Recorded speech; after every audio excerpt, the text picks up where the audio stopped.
Hello everyone and welcome back. My name is Mario and like always, I hope all of you are doing well. So today we're going to start a brand new series, which is going to be hard surface in ZBrush.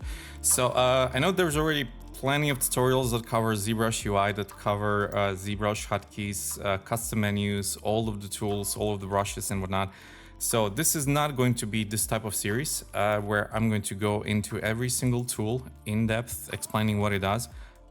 This series is more going to be focused on the workflow that I use on a kind of like regular basis and the tools that I use, brushes that I use, and basically just kind of like the basic introduction into ZBrush in case you used to work in polygonal based software like Maya, Cinema 4D, Blender, 3ds Max and so on. So just that we cover so like that transitional tools that may be kind of like easy to get started, because ZBrush can be very overwhelming. There's a lot of tools here. There's a lot of menus. Even menus have menus. Even, I mean, gizmos themselves have menus. So there's going to be a lot of stuff to cover here. And just to kind of like reduce that stress or overwhelming feeling of ZBrush, we're just going to start slow and talk very basics.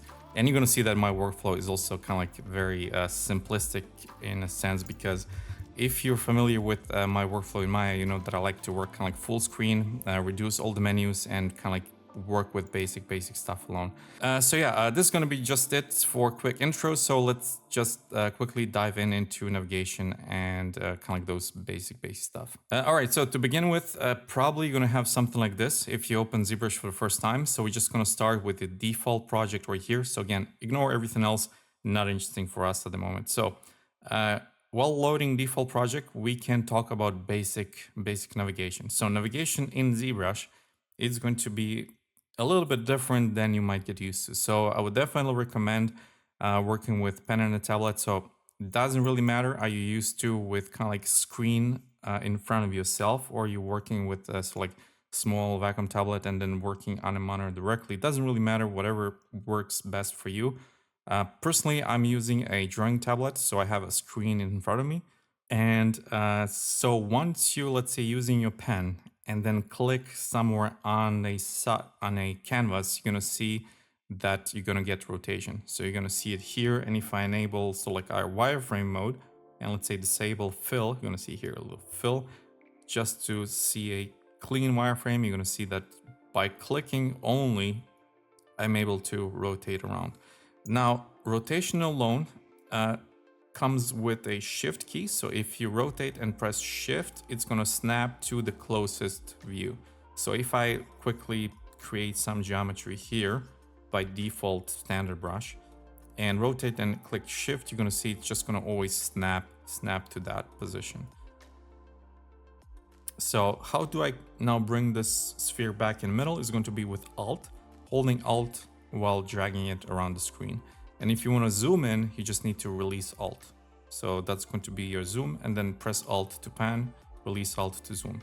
Press Alt to pan, release Alt to zoom. And that is basically it. So rotate, press Alt to pan, release Alt to zoom, and shift to snap.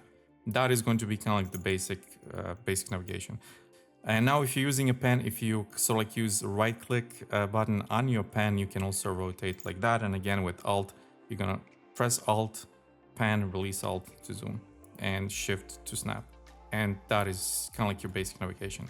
Now, as for moving the objects themselves, you're gonna have here move, scale, and rotate, or simply E on your keyboard is going to kind of like give you this gizmo where you will able to move and rotate. So if you see this happening, that simply means you have symmetry activated. You see these little 2 points that are moving around. And if you press X on your keyboard, that will disable the symmetry, and then you'll be able to move the whole object. So this right here, if you hover over this red rectangle, you'll be able to change the scale on all of these axes. So same thing here. And if you click on the yellow, you'll be able to scale it up or down. And then we're gonna have this gizmo right on the outer line where you can rotate freely. Now there's also here on the top, so just quickly cover those. If you unlock this, you can then reset orientation, go to axes, or usually what we're gonna do, kind of like go to unmask mesh center. It's gonna be kind of like reset the pivot, and then you can continue rotating and whatnot. So that's going to be kind of like the basics of navigations and basics of kind of like how to move, rotate, and scale. All right, so let's now talk about other sort of like primary tools that we're going to use so like day to day in ZBrush. And those are going to be sort of like your brushes. So right now we are in the move mode, and you're going to notice here it's set to move mode, and we have here transpose tool. So make sure you always go to draw pointer, which is going to be hotkey Q. So if you're familiar with Maya, it's going to be also kind of like Q to confirm your operation. So draw mode, move mode, it's going to be kind of like moving your objects around. Draw mode is going to be now you can actually modify your geometry. So the brushes are going to be located here. So B is going to be hotkey also for kind of like setting your brushes in your screen right here. So if you go to B, it's going to load in your brush. So brushes themselves, we won't cover in detail every single brush because I don't use every single brush. I use only a couple, which I have on my hotkey. I'm going to share later. But in order to draw here, so first thing I would like to do a couple of things. So let's go. So here on the right side, quickly to cover subtool. Subtool is going to be kind of like your outliner in Maya, or let's say think of it as a Photoshop layers, where the more objects you have, they're going to appear as layers here. Visibility, it's going to be, let's say if I duplicate this object, if I go to move mode, and if I kind of like push this down a little bit and go back into draw mode, now if I select both, you're going to see that one I can deselect, and this is going to be kind of like your select visibility tool. Same thing here, visibility sets are going to be, so for example, on a visibility set, if we have more, let's say layers or subtools, which ones you want to see visible on this layer, and or which one you want to see visible on this set, and which one of those tools you want to have visible on this set. So again, something that we're going to cover later, but just to keep it clean, this is just going to be kind of like the basic, which one you want to see visible. Moving forward again to those more kind of like primary operations is going to be here under geometry. So let's say, actually I just want to remove this one and have only one for now. So geometry is going to be, again, one of those primary operations that we're going to use. So we're going to have the difference between here, dynamic and dynamic subdivision. So dynamic subdivision is going to be our sort of like dynamic preview in Maya, or Subdi preview in Maya. So when you press, let's say hotkey 3, I don't know how much you're familiar with Maya, so it's going to be your subdivision preview, where the geometry stays the same and you're just getting a preview, kind of like smooth preview of more geometry. Divide, on the other hand, is going to be kind of like adding more geometry to our mesh. So you're going to see that actually we are now adding more geometry, and we're also making our geometry denser, which you can see kind of like as a result on a surface. So this is going to be kind of like smooth, adding smooth operation to our Maya meshes. So as you go kind of like deeper and deeper, or more, dividing more and more, you're getting more kind of like smoother and smoother strokes. So think here, what I'm doing here on the top right here, this is going to be our undo history. So whatever you do, ZBrush is going to record that as history. So whatever you, let's say, decide, okay, this is maybe too much, or I don't want this, you can always go either back in the beginning or any point in time and then start working from there. You're going to see that now the history is going to be updated to that point.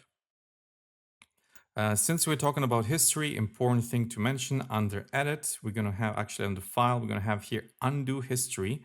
With saved projects. So that means that if you want to save your project and you want to save this history as well, just make sure to enable undo history, because if you do not do this, then your project is going to be saved on your last strokes. So if this is where you're saving it, this is also where the save is going to be. If you enable this file undo history, that means next time you open the file, you're still going to have this history as well. Just please bear in mind that these type of files usually get much larger, kind of like in case you're wondering like why your files are so huge. probably this is going to be the reason. All right, so now that we know the difference between the two, we can just cover a couple of basic brushes. So a couple of brushes that I like to use often are so again, if you use B for brush, I have this on my custom hotkey, but B is going to be for brush. If you go, let's say M, then you're going to see that on that command M, so let's say you use B, and then M, you're gonna get all the brushes that start with letter M. So let's say B, M, and then I'm gonna find the move tool. So move tool and move topology. I use both of these quite often. So difference between move and move topology is going to be that move is going to move, let's say, the complete surface like this. But if you have separation in the middle, move topology is just going to move that part of the topology and not going to be kind of like impacted on the other part of the topology. So again, something that we're going to see later more in detail, but to begin, let's say with anything, just using the basic move is going to be more than enough. Now, every single brush has a different size. So size is going to be here. So intensity and draw size. Intensity is going to be like how hard do you want your brush to affect the surface, or how soft do you want that brush kind of like affects your surface. And draw size, again, it's kind of like that self-explanatory thing. It's going to be like which size of the brush you want to have, right? So focal shift is going to be, I don't know if you notice this, kind of like the inner circle is kind of like growing or shrinking. So again, how much of an area of a fall off you want to have. In many situations, this is always left at on 0. At least for our part, many times this is going to be in 0. So for me, always was kind of like question, how do I know which intensity to use? I never kind of like realized which intensity is the best for whatever. You're gonna notice that my intensity is almost always on 25 when working with move brush. So it's kind of like that middle ground, and I just kind of got used to it. It's not too strong, it's not too soft, and it's just giving me enough of everything that I need. And I'm just gonna kind of like always use it on a 25 value. Now these values on the top, you can also access if you hold spacebar. You're gonna see you have this little color wheel. You have your basic brushes, you have your basic transformation tools, and intensity, draw size. And if you hit S, you're gonna also access the draw size menu right here. So S is going to be your draw size hotkey by default, and space by default. Again, you can access some of those basic kind of like operations. And I'm not using all of these, and basically I'm just using, again, Z intensity or focal shift, draw size, and that's it. Nothing really else. All right, so that was move. So move is going to be one of those basic brushes that I'm going to use with, let's say, divide a couple of times that we have, let's say, more geometry. Second brush that we're going to use a lot, actually that I like to use a lot, is clay buildup right here. So clay buildup is interesting because I use it that where I would like to, let's say, set a tone for either plates or something. So I use this, and then I know, okay, this is going to be my plate. And then let's say I would use brush, and then I would use move. And then I would kind of like push this in a position where I would like to have this plate. I don't know, something like this. And another then brush that I would use is going to be H polish. So again, H, and then it's going to be H polish. And then you're just going to polish this plate, so to say. So this is going to be kind of like, let's say, the basic 3 brushes. So move, create a plate with a clay brush, and then use H polish brush to just polish that area to something more smoother like this. And again, of course, the denser it is, we're gonna get kind of like that smoother results. And same thing with the intensity. I don't really go into high intensity values. I always try to keep it between, let's say, 25 and 35. And use those subtleties. And also what I like to use is just like increase, let's say the divisions to get maybe a little bit more kind of like contrast between the two. And that is all. So here you see like quickly just kind of like establishing those plates. And again, kind of like either repeat, again, that kind of same thing, clay build up, kind of like redo that plate and recreate it again. So another thing when you notice is that now I needed to change sort of like the brush size. So there's a setting here called remember draw size per brush. So if I activate this and use, let's say, my clay brush here, let's say like this, and if I decide to go here under H polish, now it remembers the size of the H polish, and I can just continue, and I don't need to worry about kind of like readjusting that that draw size. And yeah, kind of like the basic 3 brushes.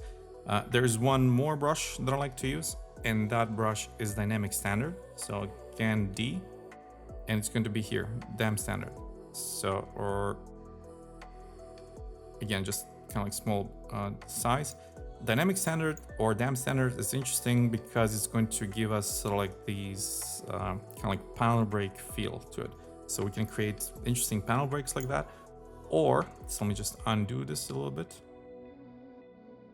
With the brushes, it's an interesting thing here. You have Z sub and Z add. So this means that it's subtractive. Z add means that it's additive, so that it's adding kind of like topology or geometry on top. Hotkey for that by default is going to be Alt. So if I hold Alt key, so if I go to Z sub, so I'm going to create, let's say here, a panel break like this. And if I press Alt key, I can go around the panel break and kind of like tighten it a little better like this. So again, just quick example. Or usually what I like to do with them standard is also again 25 intensity, or 20-25, and then kind of like sharpen the corners or define corners a little bit better, something, let's say like this. Interesting thing when creating, let's say, panel breaks like that, if your brush is sort of like uneven like this, what we can do here on the stroke and enable lazy mouse and increase lazy radius, which will give you kind of like more streamlined stroke. So something, let's say like this. And yeah, that it's basically that. Another brush by default, which we're going to use, is going to be Shift. So if you're in a brush mode, with Shift, you'll be able to kind of like smooth everything out a little bit more clearly. So that's everything that is kind of like not as hard surfacey, let's say, we can just kind of like clean it up like this. So that is kind of like the basic brushes. And again, if you hit B for brush and then go to M, you will find Move Tool and Move Topology here. Then it's going to be clay. So again, B, and then C is going to be clay. It's going to be clay buildup right here. So it's also going to be here on the top, kind of like the most used brushes. So I have those on a hotkey. So again, I'm going to have 2 is going to be move, 3 is going to be clay buildup, 4 is going to be Dam Standard, 5 is going to be H polish. So kind of like hotkey for main brushes that I'm using. And these are all the brushes that I'm going to kind of like use for those kind of like initial state. We're going to talk a few others another video, but here I just want to cover those kind of like the primary tools that we're going to use, and these are it. Few more things before we close the video. Here is going to be one more tool which is going to be interesting for us. This is going to be Dynamesh and ZRemesher. So Dynamesh, what is happening here, if I turn the polyframe on, if we are, let's say, adding more and more topology. So if I'm adding more and more stuff here, let me just delete everything that is lower subdivision, you're gonna see that the polygons are slowly kind of like running out of resolution. So what Dynamesh does, you can add as much as resolution you want to. So as low as you want to, let's say something like 100, and then use control until you see this yellow marker that it says mask, which also uses this for masking. just drag and drop it here somewhere in a canvas. And then it's going to Dynamesh or retopologize thing based on a resolution you want to. So if I want to have, I don't know, stronger resolution, I can just set that and mask it out. But again, I just need to do some minor kind of like action here. And now if I hold shift, now you're going to see what smooth brush does. So shift is going to be kind of like that hotkey by default for your smooth brush. That's going to be that. So let me just increase here resolution real quick and Dynamesh this. And that's going to be one. And the second one is going to be ZRemesher. So ZRemesher is a bit different from Dynamesh. ZRemesher is going to give you clean topology based again on the parameter set here. So usually there are a couple of things that we're going to use, but again, for now, we don't need to go into that. But adaptive, double topology, same topology, half topology. So adaptive is okay, just hit ZRemesher, and it's going to give you kind of like the best topology that it can do for a current situation. And then later, you can like play around with it even more if you want. I don't really go into these sliders, adaptive size, curve, strengths. I just leave it as it is. And it gives pretty decent results as it is. Again, we can go in half size and then ZRemesher, and then it's gonna ZRemesh even more. So half, and I think you get it. So same thing with the double, just double geometry, and there you go. So that's how we get, let's say, clean geometry. Now there's a lot of other tools here. We will not go so much in depth. Interesting that might be for us is going to be, let's say, display properties. Which is going to be kind of like double. Double simply means that if you have, so let me just again do a situation here real quick. So if you go to Shift Control, you'll be able to select parts of the mesh. So if you select this, you're going to see that it's sort of like clipping invisibility on the other side. So if you turn on double, then you're going to see that backwards. So if you're coming again from Maya or Blender, this might be kind of like difficult to get used to. And double simply means you're going to see also normals from the back side. And flip simply means kind of like you're flipping normals back if you notice that your normals are inverse. All right, so one other very, very important tool in ZBrush is going to be polygroups. So think of polygroups as selections. So everything that we do in ZBrush is going to be based on those selections. So right now, you're going to notice here that we have polyframe on, and we have line and fill. Fill is going to show you those polygroups. And again, to show you what polygroup is, I'm going to use the mask, turn the perspective off, and I'm going to mask one part of it. So let me just disable symmetry for now. And I'm going to mask this part. So this part, which is now masked, we can apply polygroup, which means a selection. So just think in terms of working in Maya and you're selecting polygons. This is going to be kind of like that constantly active selection. So we can do here from masking, which means that now from masking, and if I kind of like remove the mask, now you're going to see that we have two different colors. So these colors mean selections. And if that is a selection, that can mean that I can go to Shift, Control is going to be hotkey for our selection right here, and there's plenty of selection we can use from, but rectangle selection is going to be just fine.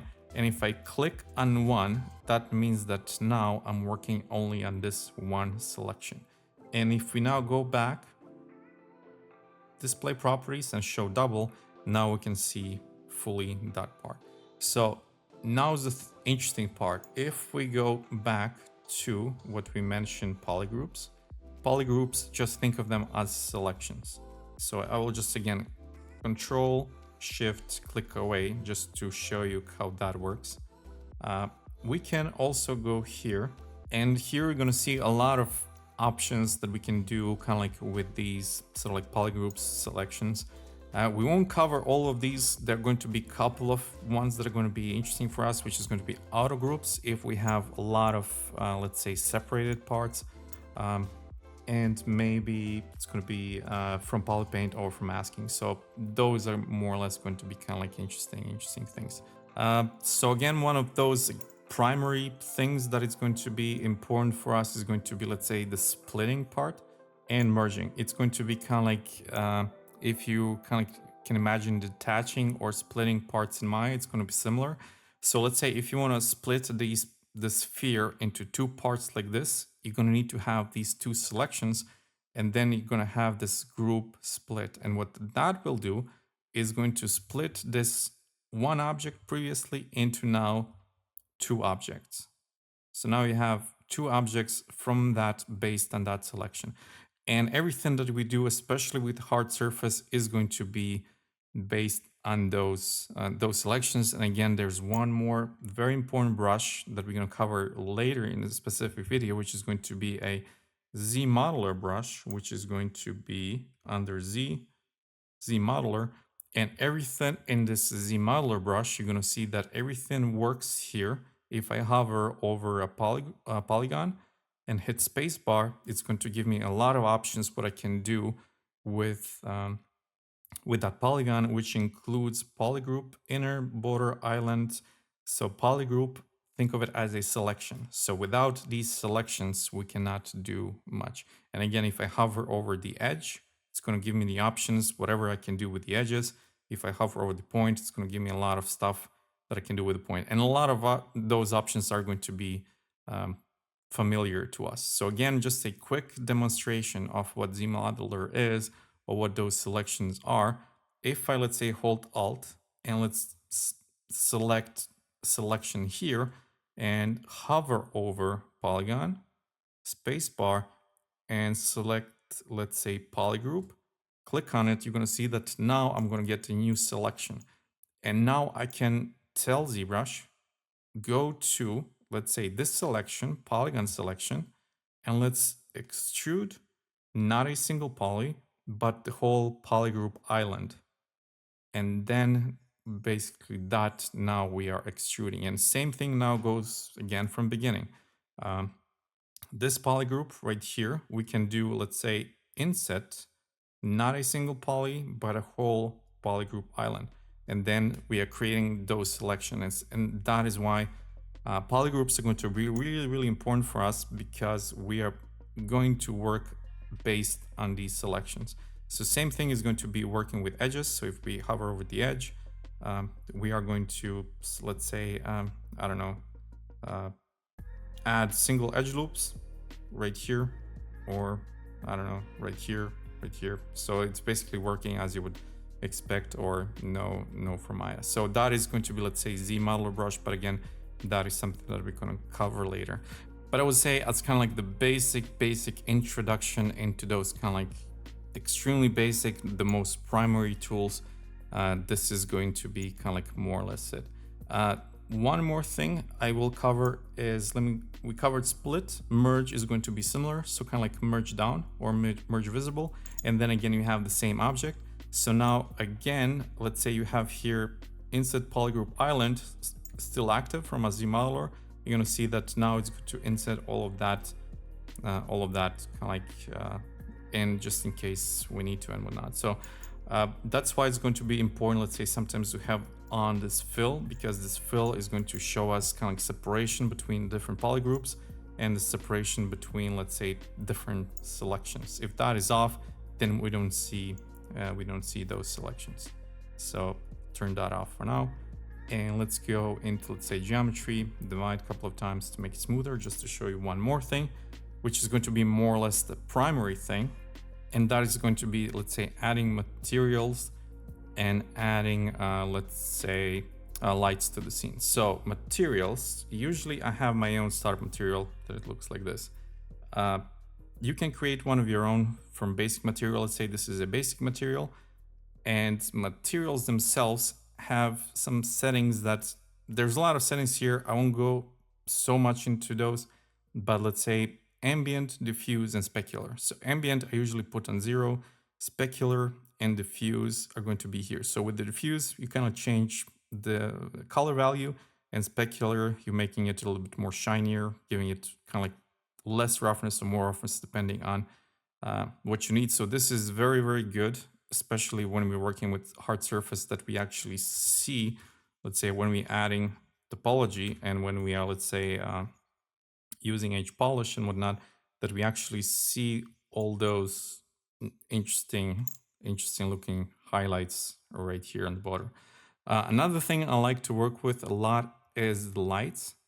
So turning the light on just to kind of like break the background a little bit more, because sometimes background can blend.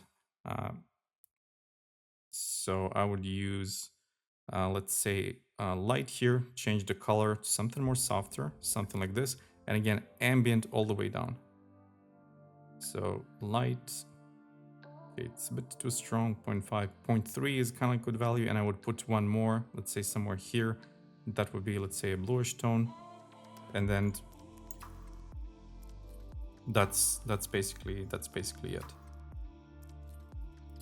Yeah, so that's kind of like the basic setup. One final thing, I'm not sure if I covered this at the very beginning. Probably you're interested in that as well. Document. It's going to be interesting for us. Here's going to be document size, which think of it as a Photoshop canvas size.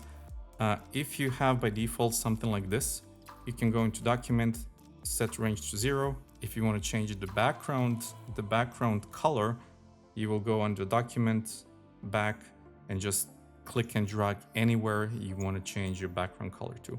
If your background color is nowhere to be found here, what you would like, just go here, set the color tone you want, go back to document, click and drag to the color you want. It's that simple.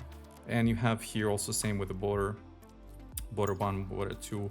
You can also change colors of those if you would like. But yeah, I would say more or less this would be it for kind of like this initial intro. Like I mentioned, there's a lot of stuff that we still can cover. So we're going to cover that in the second video, but kind of like just to get you started, to get something kind of like out.